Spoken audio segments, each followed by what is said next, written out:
Alright, everybody. Welcome to the stream. So, I've been You're listening to... on a schizo,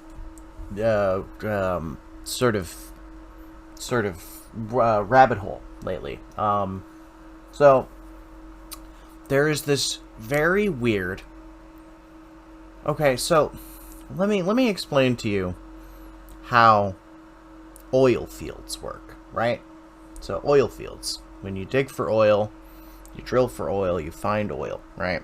So the oil sits below the surface, in big little ponds, chunks, underground reservoirs of oil, as it were. And we stick giant mechanical straws in there, and it sucks up the oil, and that's how we get it, right? And the straws touch down to the bottom of the reservoir so that we can get all the oil, and we can measure how much oil is in each reservoir.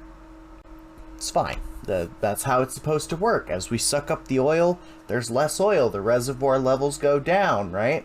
And then we abandon the oil field because there's no more oil in the reservoir, right? And that's why we have this idea of peak oil, which is where it will no longer be efficient or financially viable for us to get oil out of the ground, because it'll cost more for us to find and drill new oil than it will be profitable to sell it, right?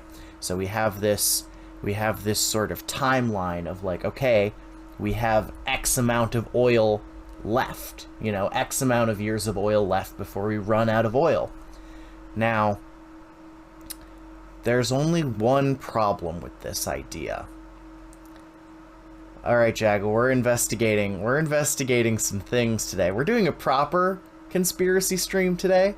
I'm not pulling any punches here, so we're gonna get a little spicy today. We might challenge a few worldviews today, including my own. So basically, let's say we empty out an oil field, right? We drain all the oil out of it, we sell it, da-da-da-da-da. Well, there's a very widely documented phenomena where oil fields that were previously thought to be empty, or oil fields that were previously thought to be very low on oil, are suddenly full of oil again. Like, we don't touch them for like 15, 16 years, right? And all of a sudden, they just have oil. And so, there is a theory. So, obviously, all of us in America, and the West, I suppose, all English-speaking countries, were educated that oil is created from decaying organic matter being pressurized by the Earth's crust, right? That's why we call it a fossil fuel. It's created by, coal specifically. When trees first evolved, right? When trees first evolved, the idea was that there were no bacteria that could digest cellulose, which is the material that their cell walls are made out of, right? So cell walls were undigestible for millions, hundreds of millions of years after they evolved, right? And to this day, actually, there are no creatures that can actually digest cell walls. There is, or cellulose, there is, all of the ones that do it, like termites, they have a symbiotic relationship with bacteria in their guts that digest it for them. So basically, all of that wood from hundreds of millions of years got, it would die, it would fall over, and then the sediment would slowly press it down until it's now miles and miles below the Earth's crust, right? And it gets, what do you call it? It gets compressed and turned into coal, right? And that's the same process for oil, that's the same process for natural gas. However,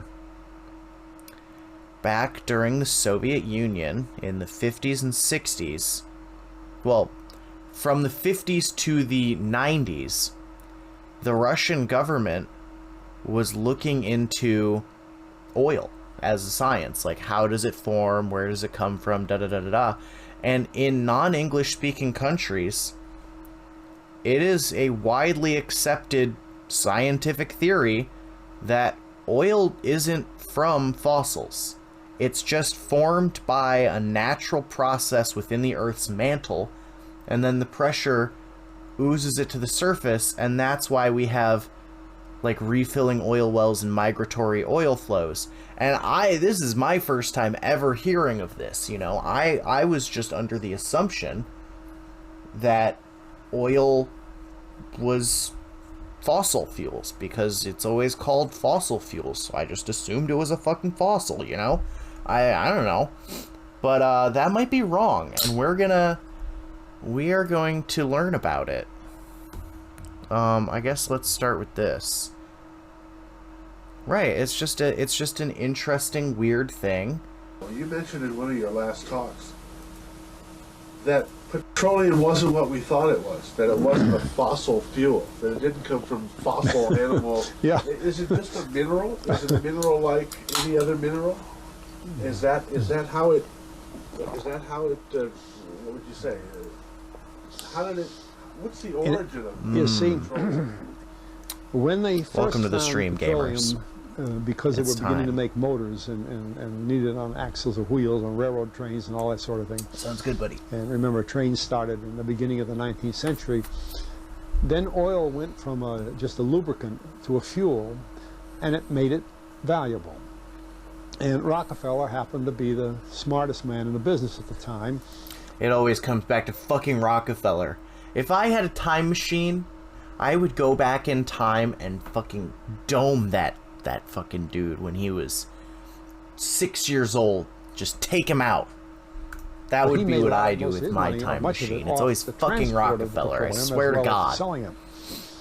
But one thing they realized was, because oil is putting a price on oil is like putting a price on a pail of water. You know, no initial cost. It's in the ground, and in those days they were, some of it almost what you'd call surface mining the oil. They didn't go down deep.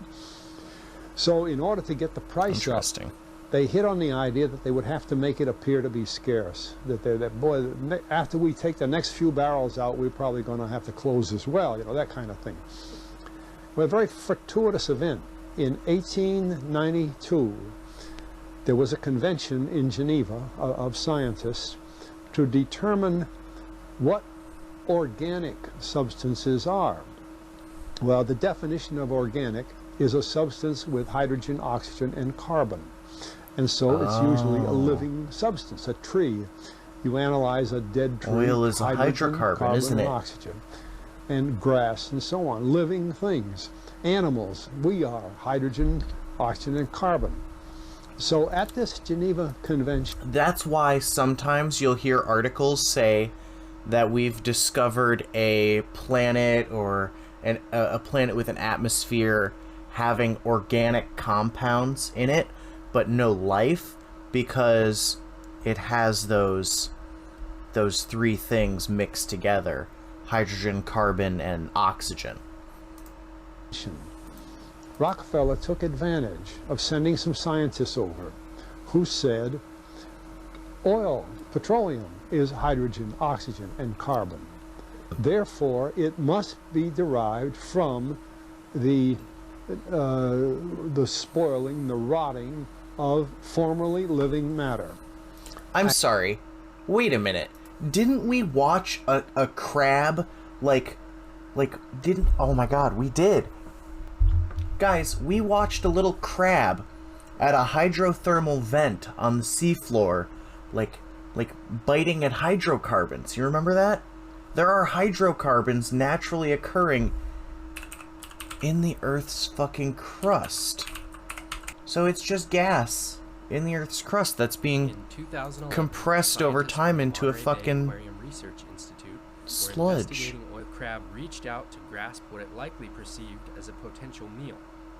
However, the methane gas bubbles instantly formed a solid hydrate as they attached to the crab's claws.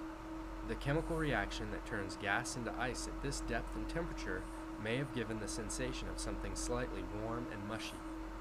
The crab attempted to feed on the hydrate, but its mouth parts, or mandibles, became frozen together, Yeah, forming see? a milk mustache of solid hydrate. He's At just this got point, he's the just crab's- got stuff stuck to him. Okay, so yeah, there's just stuff in And there. playing the game properly, when All right. this scientific convention All was right. over, Maybe. they defined oil as I'm still a maybe on the this. residue from formerly living matter. Well, that makes it a fossil fuel. I don't know why they decided to use the word fossil, but it says formerly living matter, it's fossil. Well, of course, today, and another thing we should know is that there has never been a fossil, a real fossil, found below 16,000 feet. And you can't argue at 16,000 as a level line, because someplace the ground sinks and so on. But 16 is what the scientists say, 16,000. Is that We true? mine oil, or we drill for oil at 30,000, 33,000, 28,000 every day of the week. So right there, we rule it out that it isn't fossil fuel. It's called fossil fuel for the minds of the public to feel that it is an asset that is running out, being depleted. We talk about depletion allowance, which is a lot of, and actually, if you know the world's oil supply, you know that it is not going to run out for an awfully long time. It is the second most prevalent liquid on Earth.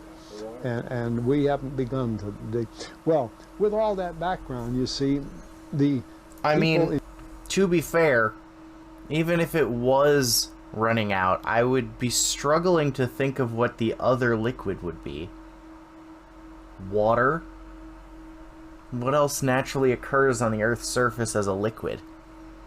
I can't think of, like, anything that would be there in mass.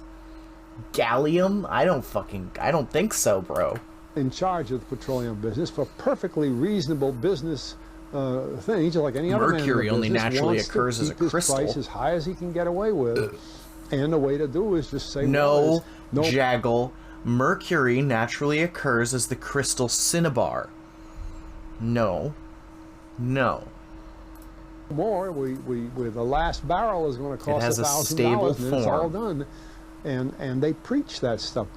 What bothers me is that in geology books, it's in there. You don't know my The yard. geologists say it's a fossil I don't need to know fuel. your yard. I know geology. Somehow they've been bought. I mean, I went to a 4-year Geology federal is me staff knowing energy everyone's yard. seminar run by the government of the United States. In a nutshell, the biogenic theory is that most oil, petroleum, natural gas, what we often call fossil fuels, are actually derived from primarily methane, which was trapped in the Earth when the planetary nebula condensed. What's the makeup of methane? Carbon, hydrogen. Okay. Naturally occurring methane is found both below the ground and under the seafloor and is formed by both geological and biological processes. The largest reservoir of methane is in the seafloors in the form of methane clathrates. It reaches the surface in the atmosphere. It is known as atmospheric methane. Okay. Well, methane is real because you can see it burn. Look at the colors. So the mainstream Also, you did just see it. You just watched a crab attack one. Western theory of the origin of oil and natural gas is that when the nebula formed, it did contain methane, but it became the early Earth and other planets became extremely hot, and the methane burned, essentially oxidized to water Could have been and anything. carbon No, it was dioxide methane. It primarily. was hydrocarbons. And then in turn, that eventually gave us the atmosphere that we have, gave us life, and then living organisms produced oil and natural gas. They were trapped in sedimentary rock and sort of pressure cooked over millions of years into mostly oil and natural gas. And he not only postulates that the Earth is full of hydrocarbons from the planetary nebula, not from fossil fuels, but in fact that these are oxidizing within the Earth and produce the heat inside of the Earth. So it's not coming from uranium trapped in the Earth, which is the mainstream theory. But there's actually chemical combustion at a low level going on deep in... I'm sorry. The mainstream theory is that uranium is producing the fucking... oxidizing within the Earth and produce not from fossil. It postulates that the Earth is full of hydrocarbons from the planetary nebula, not from fossil fuels. But in fact that these are oxidizing within the Earth and produce the heat inside of the Earth. So it's not coming from uranium trapped in the Earth, which is the mainstream theory. But there's actually Oh, so the mainstream theory is that uranium in the Earth's crust keeps the Earth's crust hot? I thought... You know, I guess I've just never really questioned why the mantle and the core of the Earth are so hot. I just kind of thought it was like... I don't know. The sun? I never thought about it, I guess. Oh, God. How many things am I going to need to question here? This is going to be like the fucking expanding Earth stream all over again. actually chemical combustion at a low level going on deep inside the Earth. And that's why the interior of the Earth is hot. I just thought they were melting and being melty. I didn't think about it. I was just like, yeah, the inside of the Earth is hot. Why wouldn't it be? I guess when you think about it, yeah, technically that heat has to come from somewhere. Because we do shed heat into space. But I thought... Sorry, I've got to get situated in this new chair. I thought the way it worked was like... No, heat rises, Jaggle. So, I thought that the Earth was hot because, like, you know, we're constantly being hit by the sun. So, like, maybe that's acting like, and, like, maybe the friction from the Earth rotating. I don't know. But I guess that's stupid in retrospect. I guess I've just never, like, questioned that belief. And also that, in fact, living organisms probably originated in this subterranean hydrocarbons that were there from the very beginning of the Earth. And so and indeed we do find bacteria actually living in oil fields and so on. Wait, no, that makes so much sense. Wait, this makes so much more sense. Guys, what the fuck? Why does this make so much more sense? I might be a convert to this. Oh, of course. Of course that would make sense. Why the fuck else would life be made up of hydrogen, carbon, and oxygen if it evolved in fucking hydrocarbons near hydrothermal vents? Oh my god. Oh my god, yeah. And then it would have gone out into the fucking oceans. And then it would have started doing all the ocean shit that it was doing. It wouldn't have needed to evolve a way to eat if it was in the fucking the inside hydrocarbons, because everything would be so hot it could just kind of passively maintain its fucking internal chemical reactions because there's just so much free energy around. Oh my god. Everything makes so much more sense like this. Wow. Okay, let's keep going. One thing that's important to understand is generally it used to be the case that you would be taught that oil and natural gas came from plants and animals which had been pressure cooked. I remember that in school when I was a kid, but that's clearly false. The oil and natural gas, for the most part, that we find, and there is an exception I'll talk about in a minute, but it is full of chemicals called halpanides that come from bacteria. In fact, there's very little evidence, very little of the chemicals you would expect to see if plants and animals produced oil and natural gas. So the dominant theory today, the mainstream Western theory of the origin of oil and natural gas, is that bacteria, small single-celled organisms, were trapped in sedimentary rock hundreds of millions of years ago, and by some process we can't really duplicate in the lab, pressure cooked into oil and natural gas and coal and so on. The alternative theory has an implication. You don't just get trapped. Like, it doesn't happen that quickly. One of a number of implications of it would be that planets like Mars, the Moon, many bodies in the solar system actually must contain hydrocarbons as well inside of them, and that would naturally lead to the expectation that you'd get methane, which is the main hydrocarbon we're talking about, seeping to the surface of Mars, which of course is something we may be observing. So the Curiosity rover on Mars has been detecting methane intermittently for several years. Just made the news yet again with a particularly high amount of methane. It's not really that much, it's parts per billion, but it was totally unexpected, at least by mainstream scientists. Again, if you believe in the deep hot biosphere, the ideas of Thomas Gold, you would expect to see this. It's likely that this would happen. And Mars would be a very good place to look for this type of methane or verify this theory. Now, there are many other ways that there could be methane on Mars. It could so this theory is actually easily verifiable by just checking other rock... Wait a minute. Wait a minute. Is there methane on Venus?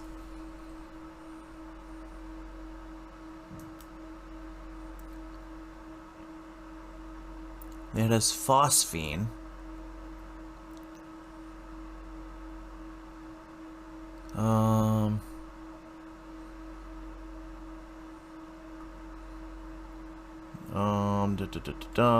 You know,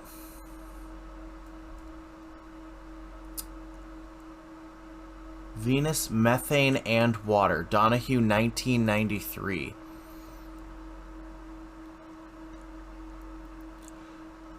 Apparently, but almost surely misleadingly, indicate the presence of a large amount of methane, 1,000 to 6,000 parts per million, in the atmosphere of Venus. The transfer of deuterium from atmospheric HOD to poorly deteriorated methane can account for the strange gradient in the water vapor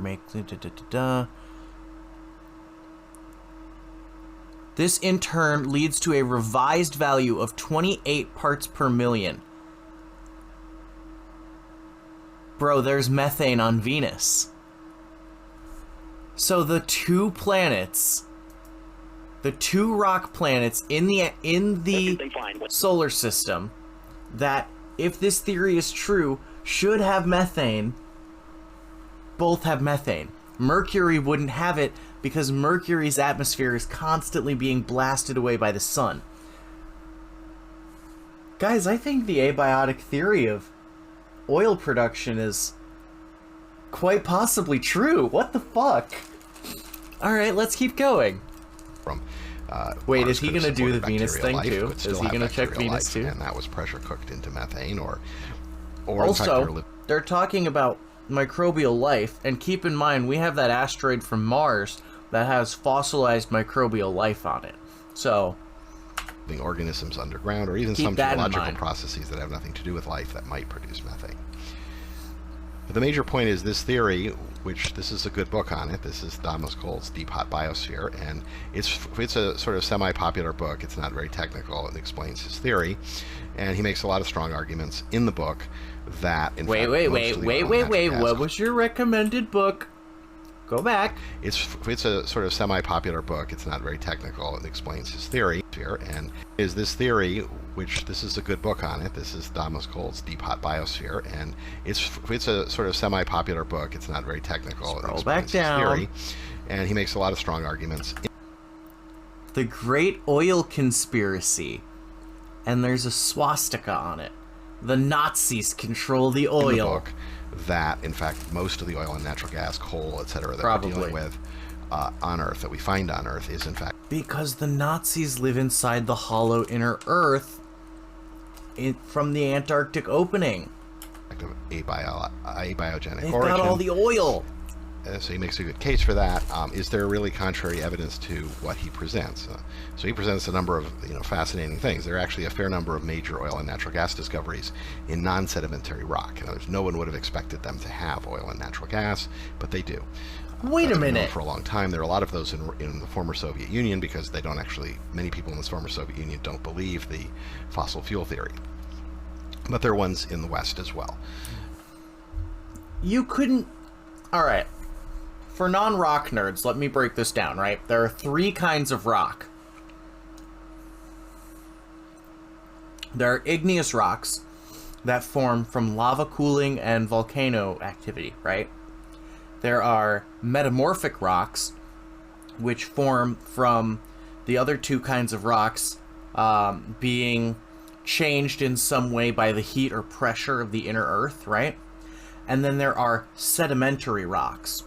And a sedimentary rock is going to be like sandstone, you know?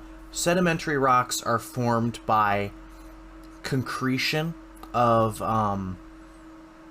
mineral material. So think stalagmites and stalactites in a cave wall, right? The moisture drips and it brings the minerals with it, and it elongates the spike, and then where it drips, it's coming up. That's a sedimentary rock, right? So if we have oil in igneous or metamorphic rock, which apparently we do, then that means that lava or magma flowed over a bunch of dinosaurs and then pressed them down and like didn't burn the bodies to a crisp. It somehow started the pressure cooking process, and that seems pretty unfeasible. That seems very unfeasible to me.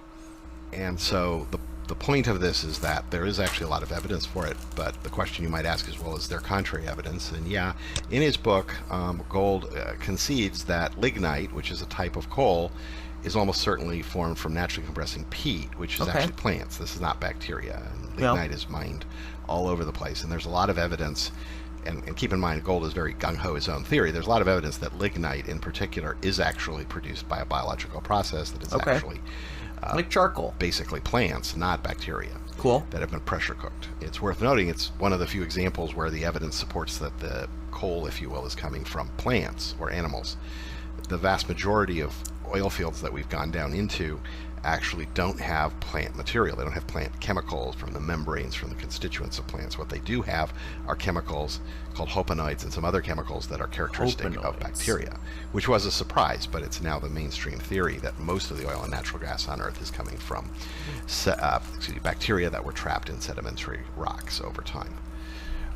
Okay. That, in a nutshell, is the abiogenic theory of the origin of oil and natural gas. And if you want to find out a lot more about it, probably there are a lot of online sources and so on, but you probably should go to Deep Hot Biosphere. All right, that's interesting. Okay, I'm coming around.